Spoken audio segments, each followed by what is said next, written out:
Bayangkan saja orang suruh mencangkul mulai subuh sampai maghrib. Begitu maghrib dikasih gaji 100 juta. Kira-kira bagaimana? Seolah-olah tidak pernah capek sedikit pun. Walaupun itu tengah siang juga menggepar dia. Mulai pagi sampai maghrib suruh macul terus.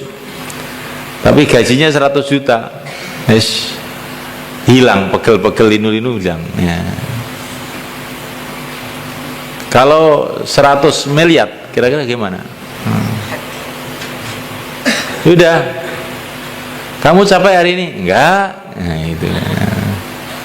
Enak kerja? Enak. Kalau 100 triliun? Kamu bagaimana kerja hari ini? Capek? Saya mau kerja lagi, ada kerjaan lagi. Nah, gitu. Ya kalau surga gimana? Sudah seolah lam yaro bu'san qattu, tidak melihat dia penderitaan sedikit pun. Seolah-olah maksudnya begitu.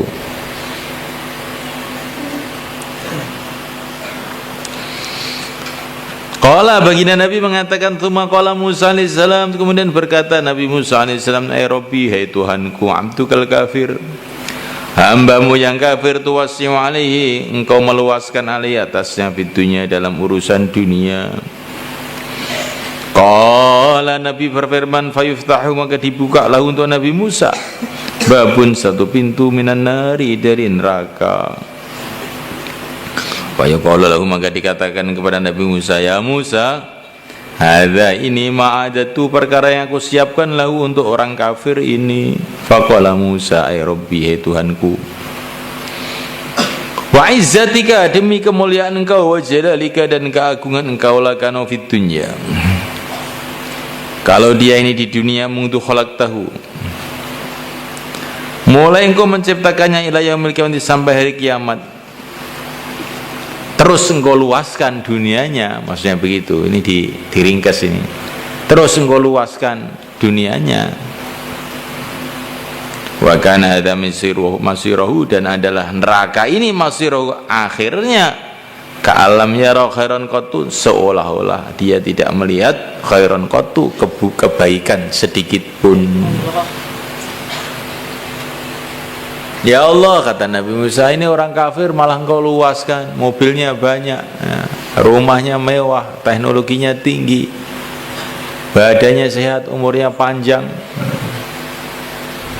Maka Allah dibuka untuk Nabi Musa satu pintu ke neraka. Ini loh yang saya siapkan untuk dia.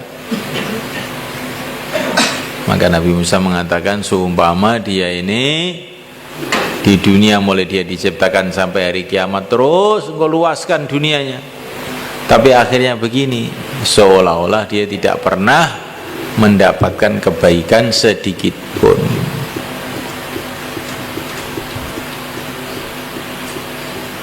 Ada orang diangkat jadi presiden, setelah itu digantung pokoknya. Menyesal gak kira-kira? Kalau ngerti akhirnya begini, enak jadi kuli aja saya. Jadi presiden akhirnya digantung, kayak presiden itu Pakistan zaman dulu, Zulfikar Ali Bhutto itu jadi presiden berapa, 20 tahun atau berapa, akhirnya digantung. Umpama boleh ditanya itu, dia akan menjawab, enak jadi kuli aja kalau begini, tahu, gara-gara jadi presiden digantung.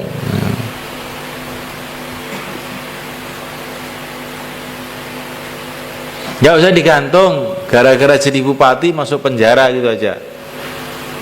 Wah, ngerti begini enak jadi cari aja di bupati. Nah, bagaimana kehidupan dunia yang cuman beberapa saat ini kan terus mendapatkan neraka yang selama-lamanya, terus seolah-olah orang kafir itu tidak mendapatkan kebaikan sedikit pun. Terus kita orang iman itu gimana? Dari cerita Nabi Musa yang diceritakan langsung oleh Sayyidul Anbiya, baginda Muhammad SAW, menyimpulkan gimana? Menyimpulkannya, jangan kita tergiur dengan kemewahan orang-orang kafir, dan jangan kita merasa sedih gara-gara kesempitan-kesempitan yang Allah berikan kepada kita. Wala yaghurrannaka taqallubul ladzina kafaru fil bilad mata'un qalil thumma ma'wahum jahannam wa bi'sal mihad.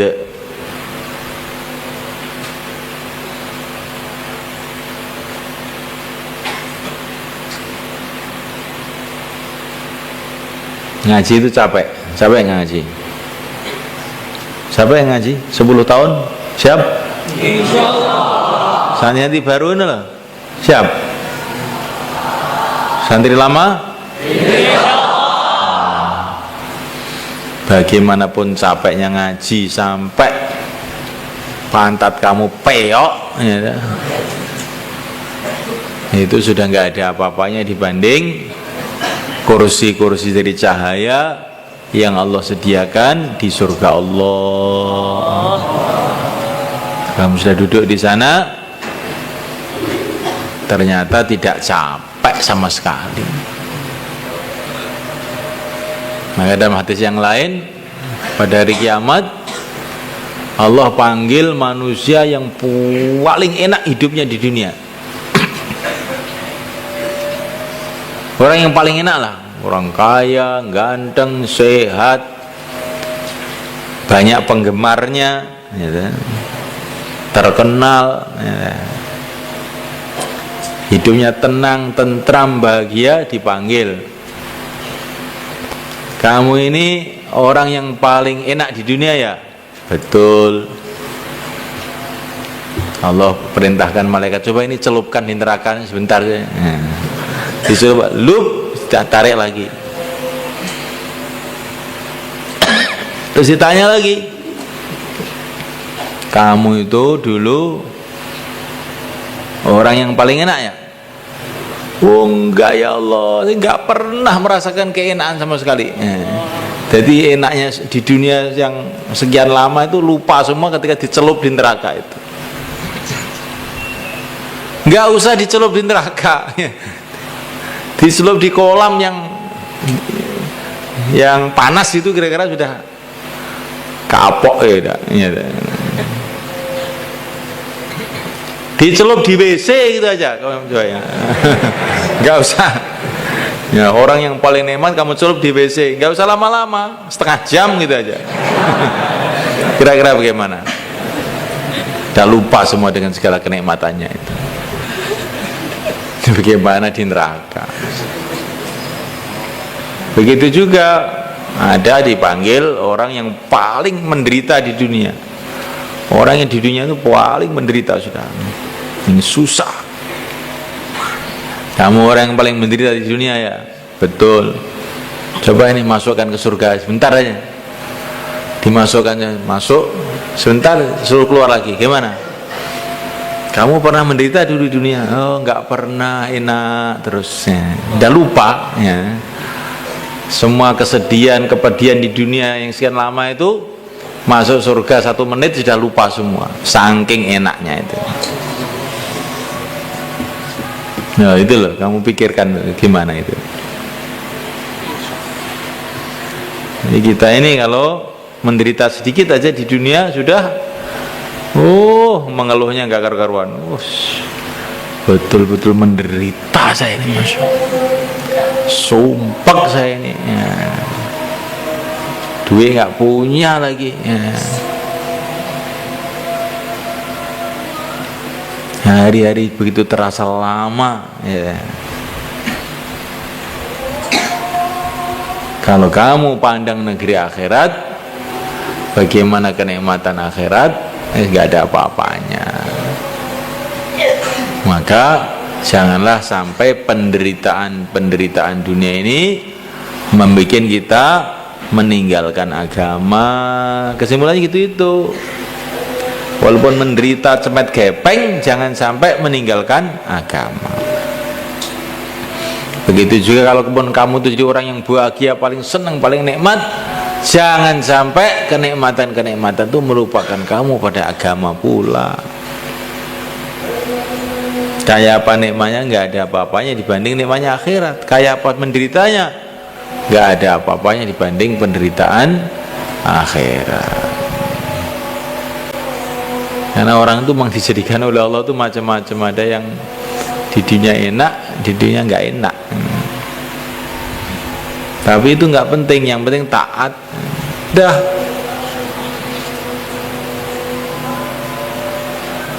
Nah, ada yang di dunia enak, akhirat enak, di dunia menderita, akhirat menderita.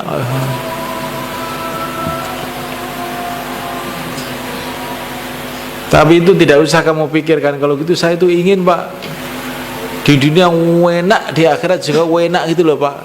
Iya, itu kan ingin kamu gitu. Tapi kehendak Allah tuh fa'alun lima yurid, tidak bisa ditentang oleh siapa saja. Ya. Orang itu nggak usah bingung menghadapi kehidupan ini. Serahkan semuanya kepada Allah, sibuk dalam taat siang dan malam. Dah, itu aja.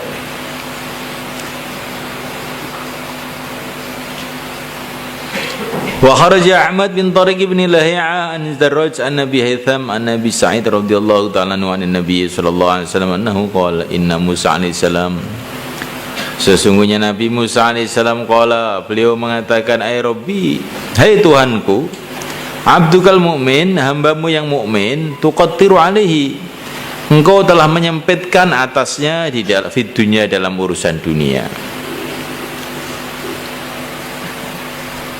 Ini Nabi Musa mengatakan kepada Allah. Nabi Musa ini punya gelar kalimullah. Dia suka, pokoknya usul aja sama Allah itu. Memang dia senangannya begitu itu. Senangannya doa, senangannya usul. Sampai Rasulullah ke Mi'raj pun ya dia usul. Umat kamu nggak kuat tuh kalau sholat begitu, minta keringanan. Pokoknya senangannya usul Nabi Musa itu. Maka Nabi Musa mengatakan kepada Allah, ya Allah, hambamu yang mukmin engkau sempitkan dalam urusan dunia. Kenapa? Maksudnya begitu. Qala, baginda Nabi mengatakan, fayuftahu, maka dibuka lahu untuk Nabi Musa babun, satu pintu, minal jannati, dari surga. Yang duru ilaiha, maka dia melihat kepada surga.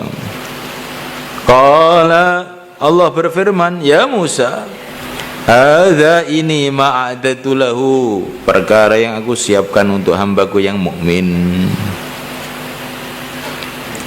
Qala Musa, Nabi Musa mengatakan, ay Rabbi, hai Tuhanku, wa izzatika, demi kemenangan engkau, demi kemuliaan engkau, wa jalalika, dan demi keagungan engkau.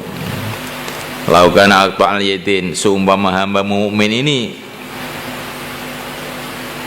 putus dua tangannya, warijlain, dan putus dua kakinya, yushabu ala wajihi, diseret di atas wajahnya, mundu yauma khalaqtahu, mulai hari engkau menciptakannya, ila yaumil qiyamati, sampai hari kiamat, wa kana hadza masiru, dan adalah ini akhirnya, ini masuk surga itu akhirnya, lam yarabu saqatu, maka seolah-olah dia tidak melihat kesusahan kotu sedikit pun, walau sama sekali.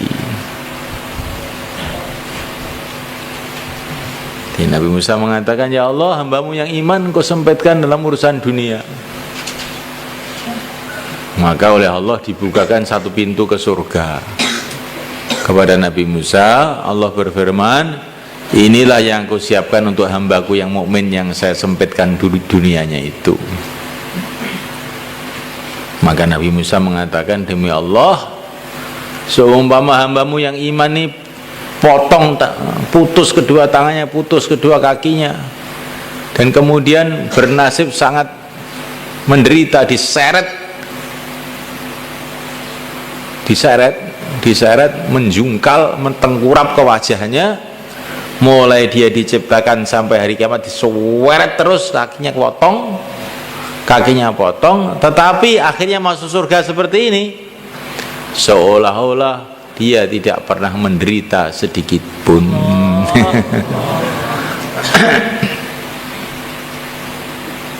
seolah-olah dia tidak menderita sedikit pun.